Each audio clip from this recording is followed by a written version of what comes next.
Field of Dreams is the 1989 classic directed by Phil Alden Robinson, starring Kevin Costner, James Earl Jones, and Amy Madigan.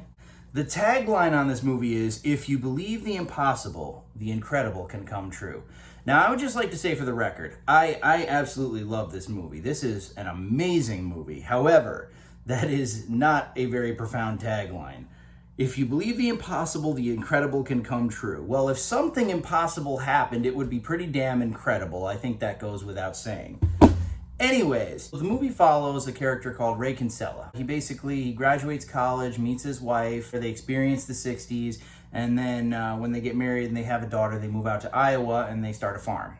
And then one day, Ray is tending to the farm. He's walking through the cornfield and he hears a mysterious voice out in the distance that says, "If you build it, they will come." And he doesn't know what to make of this. And he gets this strange urge to hack down a good portion of his farmland and build a baseball diamond right there. This movie is magical. It's purely magic. It's supernatural, definitely not a horror. It's existential. It's got a lot of characters that you absolutely love. Ray and his wife are amazing characters. And even when he gets this initial urge to build this baseball diamond, completely not knowing why, he basically tells his wife, like, "I can't explain why, but I have to do this."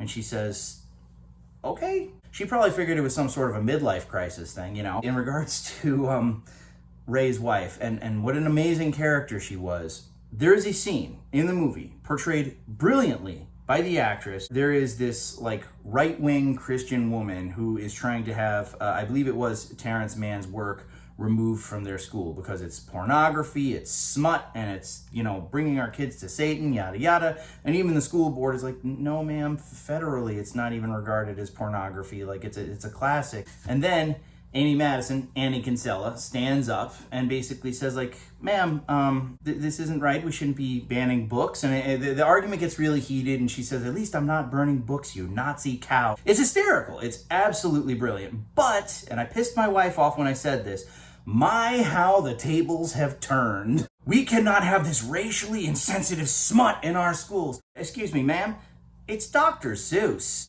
But after she gives him that initial benefit of the doubt, she starts seeing the visions too, and what comes through the cornfield to the baseball field, which is essentially just a barrage of famous baseball players. It starts out with just one. It's Shoeless Joe Jackson, portrayed, I think, brilliantly by Ray Liotta. So Kevin Costner meets this guy who you assume is a ghost, and he says, "Hey, I have some friends, and is it okay if I bring them next time?" So he hears further messages in the corn that lead him on all sorts of adventures. He meets this writer, Terrence Mann, portrayed by James Earl Jones, who is a fictional character, but the character is supposed to be based off of J.D. Salinger, who wrote The Catcher in the Rye. The banter between the two of them is great, because Kevin Costner initially, he can't obviously prove anything, so he goes up to this strange man's apartment who's kind of a recluse. He wants to be left alone by society. And Kevin Costner is trying to convince him, "Hey man, I can't quite explain why, but I need you to come with me to this baseball game." And James Earl Jones is like, "What? Get the hell out of here." This movie is brilliant. The score is absolutely magical. It transports you into this, I don't know.